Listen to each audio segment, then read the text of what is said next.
Hi guys, welcome to Madly Meals. Hope you all are doing very good. இன்னும் ஒரு நல்ல ரெசிபியோட மீண்டும் உங்கள் எல்லாரையும் இந்த விளாகில் சந்திக்கிறதுல எனக்கு ரொம்பவுமே மகிழ்ச்சி.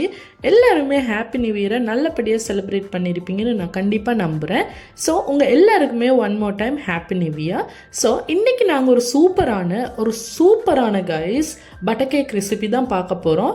ஸோ இந்த சூப்பரான சாஃப்டான மொய்ஸ்டான பட்டர் கேக்கை எப்படி செய்யுதுன்னு பார்க்குறதுக்கு முன்னாடி நம்ம சேனலுக்கு நீங்கள் புதுசாக இருந்தால் மறக்காமல் சப்ஸ்கிரைப் பண்ணி பெல் பட்டனையும் கிளிக் பண்ணிவிடுங்க. அப்போ தான் நான் போடுற வீடியோஸ் எல்லாமே உங்களை வந்து சேரும். என்னோட ரிக்வஸ்ட் என்னென்னா முடிஞ்ச வர வீடியோ ஸ்கிப் பண்ணாமல் ஃபுல்லாக பாருங்கள். அப்போ தான் உங்களுக்கு ஸ்டெப் பை ஸ்டெப்பாக இதை எவ்வளோ அழகாக செஞ்சு முடிக்கிறதுன்னு கண்டிப்பாக புரியும் கைஸ். ஸோ பட்டர் கேக் இன்னுமே சரியாக வரல, அடைஞ்சி போகுது, இன்னும் செஞ்சதுக்கு பிறகுமே அது இறுவி போகுது, சரியாகவே வர மாட்டேங்குது அப்படின்னா இந்த வீடியோ கண்டிப்பாக உங்களுக்காக தான். ஸோ பார்த்து என்ஜாய் பண்ணுங்கள். வாங்க இன்க்ரீடியன்ட்டுக்குள்ளே போகலாம்.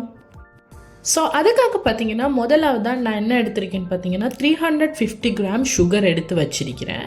அது கூடவே பார்த்தீங்கன்னா 350 கிராம் அளவுக்கு ஃப்ளார் எடுத்து வச்சிருக்கிறேன். 350 கிராம் பட்டர், அதே மாதிரி 350 கிராம் முட்டை, 6 முட்டை மாதிரி வரும். ஒரு 1.5 டீஸ்பூன் வெண்ணிலா தேவைப்படும். மில்க் பவுடர் 2 டேபிள் ஸ்பூன், ஒரு 2 டீஸ்பூன் மாதிரி எங்களுக்கு பேக்கிங் பவுடரும், ஒரு 4 டேபிள் ஸ்பூன் மாதிரி ஃப்ரெஷ் மில்க்கும் தேவைப்படும். ஸோ அடுத்ததாக பார்த்தீங்கன்னா பேன். பட்டர் கேக்குக்கு பேன் வந்து வெரி இம்பார்ட்டன்ட் கைஸ். இதை பார்த்தீங்கன்னா 15 நீட்டம், அதாவது சென்டிமீட்டரில் நீட்டமும் 9 அகலமும் இருக்குது. பட்டர் கேக் செய்கிறதுக்கு பேன் வெரி இம்பார்ட்டன்ட். ஸோ இந்த பேனில் கொஞ்சமாக பட்டர் அப்ளை பண்ணிவிட்டு உங்களோட பார்ச்மெண்ட் பேப்பரை அழகாக இதுக்கு மாதிரி அட்ஜஸ்ட் பண்ணிக்கோங்க. நீங்கள் கேக்கு கூட பேன் சின்னதாக எடுத்துட்டிங்கன்னா கேக்கு ரொம்பவுமே பொங்கி வராது. அதே மாதிரி மாவு கூட பேன் சின்னதாக எடுத்துட்டிங்க அப்படின்னா கேக்குமே அடைஞ்சு போய்த்துடும். ஸோ அந்தந்த பட்டரோட கன்சிஸ்டன்சிக்கு அந்தந்த மாதிரி பேன் தான் கைஸ் எடுக்கணும். அப்போ தான் உங்களோட கேக்கும் நல்ல டாலாக அழகாக வரும். ஸோ இப்போ பார்த்தீங்கன்னா கீழே கொஞ்சமாக பட்டர் அப்ளை பண்ணி உங்களோட பார்ச்மெண்ட் பேப்பரை ப்ளேஸ் பண்ணிவிட்டு அதுக்கு மேலே எல்லா இடமும் படுற மாதிரி, எல்லா இடமும் படணும் கைஸ், பட் கொஞ்சமாக தான் நீங்கள் அப்ளை பண்ணணும். கேக்கு தீஞ்சு போகிறதுக்கு மெயின் ரீசன் என்னென்னா நீங்கள் பட்டர் நிறைய போட்டுட்டீங்க அப்படின்னா அடியில் டக்குன்னு தீஞ்சிவிடும். அதனால் கொஞ்சமாக அப்ளை பண்ணணும். ஆனால் எல்லா இடத்துக்கும் படுற மாதிரி நல்லா ஈக்குவலாக ப்ரஷ்ஷால் ஃபுல்லாக கோட் பண்ணி விட்டுடுங்க பட்டரால். ரெண்டாவது மெயின் டிப் என்னன்னு பார்த்தீங்கன்னா, இந்த மாவை நீங்கள் அரிச்சு கொள்ள போகிறீங்க. எப்படின்னு பார்த்தீங்கன்னா மாவையும் பேக்கிங் பவுடரையும் போட்டு நல்லா அரிச்சு கொள்ள போகிறீங்க. நீங்கள் ஸ்பூனால் மிக்ஸ் பண்ணுறதை விட கைஸ் ஒரு தடவை இப்படி நீங்கள் அரிச்சிட்டிங்க மாவு அப்படின்னா மாவு சூப்பராக ஆக்டிவ் ஆகும். இது என்ன பண்ணணும்னா உங்களோட கேக்கை சூப்பர் டாலாக கொடுக்கும் கைஸ். இப்போ கூட கடைங்கள்ல எல்லாம் மாவு வந்து ஆக்டிவேட் மாவுன்னு வந்து இருக்குது நிறைய. அது ஏன்னு பார்த்தீங்கன்னா இதனால ஒரு ரீசன் தான். இந்த ரீசன்ஸ்னால கூட அது வந்திருக்கும். ஏன்னா கேக் வந்து நல்லா டாலாக வரும் இப்படி மாவை ஆக்டிவ் பண்ணி வச்சாதான். அடுத்ததாக பார்த்தீங்கன்னா சுகரை பிளெண்ட் பண்ணி எடுத்துக்கோங்க, பவுடர் ஆக்கிக்கோங்க. இது உங்களுக்கு பீட் பண்ணுற டைமிங்கை மிச்சப்படுத்தும். ஸோ அடுத்ததாக பார்த்தீங்கன்னா மாவில் கொஞ்சமாக பாலை கொஞ்சமாக சூடாக்கிக்கோங்க. சூடாக்கிட்டு உங்களோட மில்க் பவுடரில் அதை மிக்ஸ் பண்ணி எடுத்து வச்சுடுங்க வேறையா. அது ஃபுல்லாக செட் ஆகி வரும் கைஸ். இதுதான் மெயின் ரீசன். என்னென்னு பார்த்தீங்கன்னா உங்களோட பட்டர் கேக்கை ஸ்பாஞ்சி ஆகும். இதுதான் மெயின் ரீசனுங்க. இது கண்டிப்பாக நீங்கள் செய்யணும். அப்போ தான் உங்களுக்கு நான் சொல்கிற மாதிரி என்னோட கேக் மாதிரி ஸ்பாஞ்சியாக கிடைக்கும். தம்ப்நெயிலே பார்த்துருப்பீங்க, நான் சொல்லியிருப்பேன் பட்டர் கேக் கூட ஒரு ஆர்ட் தாங்க, எடுத்தோம் அப்படின்னு செஞ்சிட முடியாது, இதை கூட அழகாக செய்யணும். அப்போ தான் நாங்கள் நினச்ச மாதிரி பட்டர் கேக் எங்களுக்கு வரும். ஒரு நல்ல பெரிய மிக்சிங் பவுலில் உங்களோட பட்டரை ஆட் பண்ணிக்கோங்க. அதுக்கும் ஒரு சீக்ரெட் இருக்குது. ஃபுல்லாக நல்லா அப்படி நெசுங்கி படவும் கூடாது, அதே மாதிரி நல்லா கல்லாக இருக்கவும் கூடாது. ஒரு கணக்கான பதத்தில் அது இருக்கணும். உங்களுக்கு பீட் பண்ணும்போது கொஞ்சம் கஷ்டமாக தான் இருக்கும், ஆனால் அது கொஞ்சம் கணக்கான பதத்தில் இருக்கணும் கைஸ். அதுதான் ரூம் டெம்பரேச்சர். அதாவது நல்ல கல்லும் இல்லாமல் நல்ல ஓவராக சாஃப்டாக தொழுன்னு இல்லாமல் ஒரு கணக்கான ஸ்டேஜில் இருக்கும். அந்த டைமில் கேக் செஞ்சால் சூப்பர் சாஃப்டாக வரும் கேக்ஸ். நான் அப்படி தான் செய்வேன். என் பட்டர் கேக் அல்டிமேட் சாஃப்டாக இருக்கும். ஸோ நல்லா பீட் பண்ணிக்கோங்க. ஒரு 3 மினிட்ஸ் நீங்கள் கண்டினியூஸாக பீட் பண்ணுங்கள். சுகரை ஆட் பண்ணாதீங்க. நீங்கள் பட்டரை மிக்ஸ் பண்ணும்போது கண்டிப்பாக ஸ்ட்ரக்சுரலாக ஒன்று வச்சு இடையில நல்லா ஒரு தடவை அட்ஜஸ்ட் பண்ணி விட்டுடுங்க. அது என்ன பண்ணுன்னா உங்களோட பட்டரை எண்ணெய் பிரிய விடாமல் பாதுகாத்துக்கொள்ளும். ஸோ அதை நீங்கள் இடையில கொஞ்சம் பார்த்து அட்ஜஸ்ட் பண்ணி செஞ்சுக்கோங்க. இந்த கேக்கை பீட் பண்ணும்போது ஒரு லெவலில் வச்சுக்கோங்க. இப்போ நீங்கள் நம்பர் 1ல் நீங்கள் பீட் பண்ணிங்கன்னா இதை நீங்கள் நம்பர் 1ல் தான் சுகர் ஆட் பண்ண வரைக்கும் பீட் பண்ணணும். அதே மாதிரி 2ல் பீட் பண்ணுறீங்க அப்படின்னா அதே தான் நீங்கள் கண்டினியூ பண்ணணும். நீங்கள் லெவல்ஸை மாறி மாறி பீட் பண்ணக்கூடாது. அதனால் என்ன ஆகும்னா சூடு குறைய கூட ஆகிறதுக்கு சான்ஸ் இருக்குது. பீட்டர் பீட் பண்ண அது சூடாகும். ஸோ நீங்கள் இந்த ஸ்டேஜில் ஒரு லெவல் 2ல் வச்சு பீட் பண்ணிங்கன்னா அதே சரியாக போதுமானதாக இருக்கும். ஆஃப்டர் 3 minutes ஆஃப் நல்ல பீட்டிங் நீங்கள் உங்களோட சுகரை ஆட் பண்ணிக்கோங்க. சுகரை ஆட் பண்ணிவிட்டு ஒரு 5 minutes நான்ஸ்டாப்பாக நல்லா பீட் பண்ணிக்கோங்க. சுகரை நாங்கள் பிளெண்ட் பண்ணி ஆட் பண்ணினா உங்களுக்கு பீட்டிங் டைமும் குறையும். அப்படி குறைஞ்சிச்சு அப்படின்னா அதுலேயும் ஒரு முக்கியமான விஷயம் இருக்குது. பீட்டிங் டைம் குறையும் போது உங்களோட பட்டர் பிரியாது. நீங்கள் மோஸ்ட்லி பார்த்தீங்கன்னா பட்டர் பிரியறதுக்கு சான்ஸ் இருக்குது. தண்ணி வேறு, அதாவது எண்ணெய் வேறு பட்டர் வேறையா, அது ஏன் அப்படின்னா பீட்டிங் டைம் கூட ஆகிடும். நான் இப்போ நல்லா சுகரையும் பட்டரையும் பீட் பண்ணி எடுத்துகிட்டு இருக்கிறேன். அதே கட்டத்தில் பார்த்திங்கன்னா ஒரு பக்கம் ஸ்பெக்சுலா வச்சு மிக்ஸ் பண்ணி விடுறேன். அப்போ தான் ரெண்டுமே நல்லா ஈக்குவலாக மிக்ஸ் ஆகும். அப்படி செஞ்சால் தான். ஸோ நீங்களும் பார்த்திங்கன்னா இடையில ஸ்பூன் வச்சு மிக்ஸ் பண்ணி விடுங்க. அதே மாதிரி பீட்டரை ஒரே சர்க்கிள் மோஷனில், அதாவது ஒரு சைடு தான் நீங்கள் செய்யணும். இந்த பக்கம் அந்த பக்கம் அப்படி மாறி மாறி செய்யக்கூடாது. அப்போ தான் கேக்கு நல்லா சாஃப்டாக வரும். நான் சொன்னேன் தானே, இது ஒரு ஆர்ட். அப்போ இதுவுமே அந்த மாதிரி வரும் கைஸ் உங்களோட கேக்கை நீங்கள் செஞ்சு எடுக்கிறதுக்கு. ஸோ ஆஃப்டர் 5 minutes நல்லா பீட் பண்ணதுக்கு பிறகு நீங்கள் உங்களோட எக்கை ஒன்றா அடித்து ஆட் பண்ணிக்கோங்க. முட்டையை ஒன்றா உடச்சி நல்லா ஆட் பண்ணி அதையுமே ஒவ்வொரு முட்டைக்கு நடுவில் நல்லா பீட் பண்ணி விட்டுடுங்க. முட்டை ஸ்மெல்லு வராமல் இருக்கிறது ஒரு ரீசன் கைஸ். மற்ற கேக்கு நல்லா சாஃப்டாக வரும் அப்படி செஞ்சாலும். ஸோ நீங்கள் கட்டாயம் ஒவ்வொரு முட்டைக்கு நடுவில் பார்த்திங்கன்னா நல்லா பீட் பண்ணி விட்டுடுங்க. அப்படி செஞ்சீங்கன்னா கேக்கு சூப்பராக வரும். யாருக்கு தாங்க பிடிக்காது பட்டர் கேக்? நான்லாம் பட்டர் கேக் ஃபேன்ஸுங்க. ஸோ பட்டர் கேக்கு செஞ்சு வச்சா டீ டைமில், மார்னிங் டைமில், எந்த டைமில் வேணாலும் இதை யூஸ் பண்ணிக்கலாம். நீங்கள் இப்படி செஞ்சு பாருங்கள். கண்டிப்பாக கேக் பிடிக்காமல் ஒரு 7 days மாதிரி இருக்கும். அதுக்கு கூடயுமே சம்டைம் இருக்கும். ஆனால் இப்படி செஞ்சீங்கன்னா 7 daysலாம் தாக்கு பிடிக்காதுங்க. எல்லோரும் சாப்பிட்டு முடிச்சுட்டு வாங்க. அவ்வளோ டேஸ்டியான ரெசிபி தாங்க இது. thousands லட்சக்கணக்கில் கேக் ரெசிபிஸ் இருக்குதுங்க. இப்படி செஞ்சால் அப்படி செஞ்சாலாம் கேக் செஞ்சிடலாம் அப்படின்னு நிறைய ரெசிபிஸ் இருக்குது. பட் பட்டர் கேக்குன்னு ஒரு ரெசிபி இருக்குதுங்க. அது இந்த ரெசிபி. நீங்கள் அதை கண்டிப்பாக செஞ்சு பாருங்கள். ஏன்னா கேக்ஸ்லேயே நிறைய வெரைட்டிஸ் இருக்குது. பட்டர் கேக்குன்னு ஒரு தனி ஸ்பெஷாலிட்டியே இருக்குது. ஸோ அதை அழகாக செஞ்சால் தான் எங்களுக்கு அதோட டேஸ்ட் கிடைக்கும். அதே மாதிரி சூப்பராகவும் வரும் அந்த பட்டர் கேக்கை அப்படி செஞ்சால் தான்.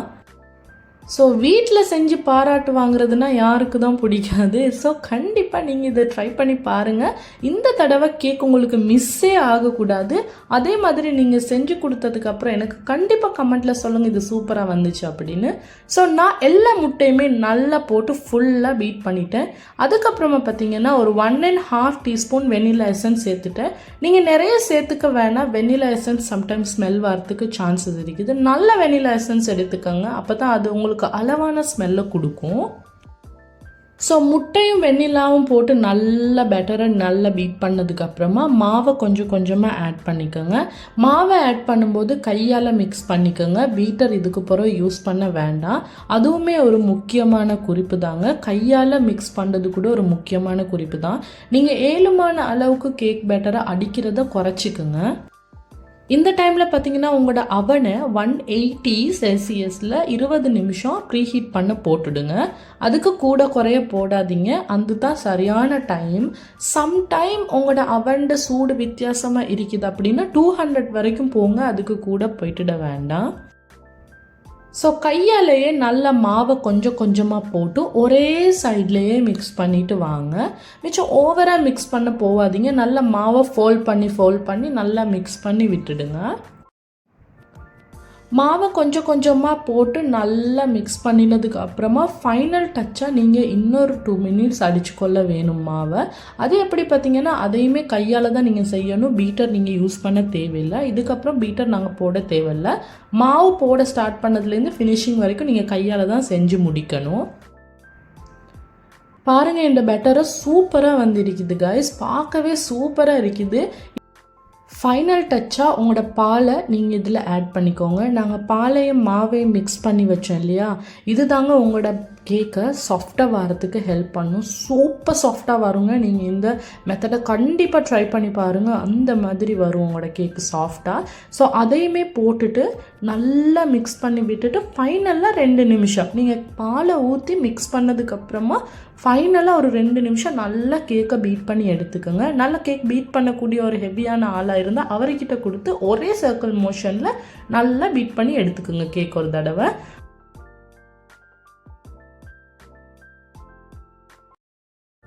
இப்போ நாங்கள் பேட்டராக கேக் பேனில் ஆட் பண்ணிக்கொள்ள போகிறோம்.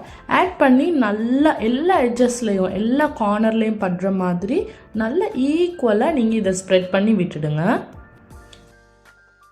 கேக் பேட்டர் பார்த்தீங்கன்னா கைஸ் எல்லா இடமும் சரிசமனாக பட்டிருக்க வேணும். அப்போ தான் கேக்கு சரியான ஒரு உயரத்தில் வரும். அதுவும் இதில் முக்கியமான காரணம், சில இடத்துல பொங்கி வரும், சில இடத்துல பொங்காமல் வரும். ஸோ சம் பிளேசஸில் என்ன ஆகும்னா மாவு கூட குறைய ஆக சான்சஸ் இருக்குது. ஸோ எல்லா இடமும் ஈக்குவலாக நீங்கள் நீட் அண்ட் க்ளீனாக நீங்கள் உங்களோட ஸ்பெக்சுலா வச்சோ இல்லை ஒரு நீட்டர் வச்சோ ஷேப்பர் வச்சோ அதை அழகாக ஈக்குவல் பண்ணிக்கோங்க. அப்படி அழகாக நீட் பண்ணி ஃபினிஷ் பண்ணதுக்கு பிறகு ஃபைனல் டச்சாக கேக் பேனை நல்லா டப் பண்ணி விட்டுடுங்க. நல்லா தட்டி விட வேணும். கீழே இருக்கிற அடைஞ்சி இருக்கிற காற்றெல்லாம் வெளியே வர்றதுக்கு தான் இது செய்வாங்க நார்மலாக. ஸோ நல்லா கேக் பேனை நல்லா 2-3 தடவை நல்லா டப் பண்ணி விட்டுடுங்க காற்றெல்லாம் வெளியே வர்றதுக்கு. அதை ஃபினிஷ் பண்ணதுக்கப்புறம் கேக்கை நீங்கள் அவனில் போட்டு சரியாக 40 மினிட்ஸ் வச்சு பேக் பண்ணி எடுத்துடுங்க. மேலேயும் கீழேயும் சூடு வச்சுக்கோங்க. 180 வச்சுக்கோங்க. சரியாக 40 மினிட்ஸில் பேக் பண்ணி எடுத்துக்கோங்க. பாருங்கள் கைஸ், பார்க்கவே சூப்பராக இருக்குது கேக்கு. பட்டர் கேக்கோட கலர் தப்பாமல் சரியான கலரில் வந்திருக்குது கேக்கு. எடுத்ததுக்கப்புறமா நடுவில் ஒரு குச்சி வச்சோ கத்தி வச்சோ குத்தி பாருங்கள் அது வெந்திருக்குதான்னு. ஈரமாக வந்துச்சு அப்படின்னா இன்னும் வேகலைன்னு அர்த்தம்.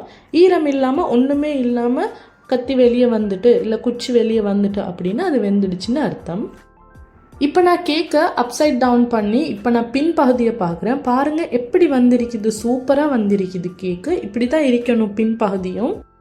வீடே வெண்ணிலா ஸ்மெல்லாக சூப்பராக இருக்குது காய்ஸ். கண்டிப்பாக ட்ரை பண்ணி பாருங்கள்.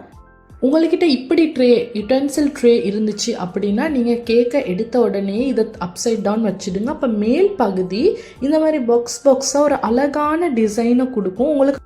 உங்களுக்கு கட் பண்ணுறதுக்கு கூட உங்களுக்கு லைனாக அது அழகாக ஹெல்ப் பண்ணும். ஸோ உங்களுக்கு அழகான ஷேப்பில் கட் பண்ணுறதுக்கு. பாருங்கள் கேக் எவ்வளோ ஸ்பான்ச்சியாக வந்திருக்குது அப்படின்னு. ஸ்பான்ச் தாங்க, சூப்பர் ஸ்பான்ச்சியாக இருக்குது கேக்கு. நீங்களும் டெஃபினட்டாக இதே மெத்தட்ஸை ட்ரை பண்ணி பாருங்கள். ட்ரை பண்ணி பார்த்துட்டு எனக்கு கீழே கமெண்ட்டில் சொல்லுங்கள். இந்த ரெசிபியை பார்த்து நீங்கள் யூஸ்ஃபுல்லான டிப் எடுத்திருப்பீங்க நான் கண்டிப்பாக நம்புகிறேன். இதே போல் இன்னும் நிறைய நல்ல ரெசிபீஸை நான் உங்களுக்காக கொண்டு வருவேன்.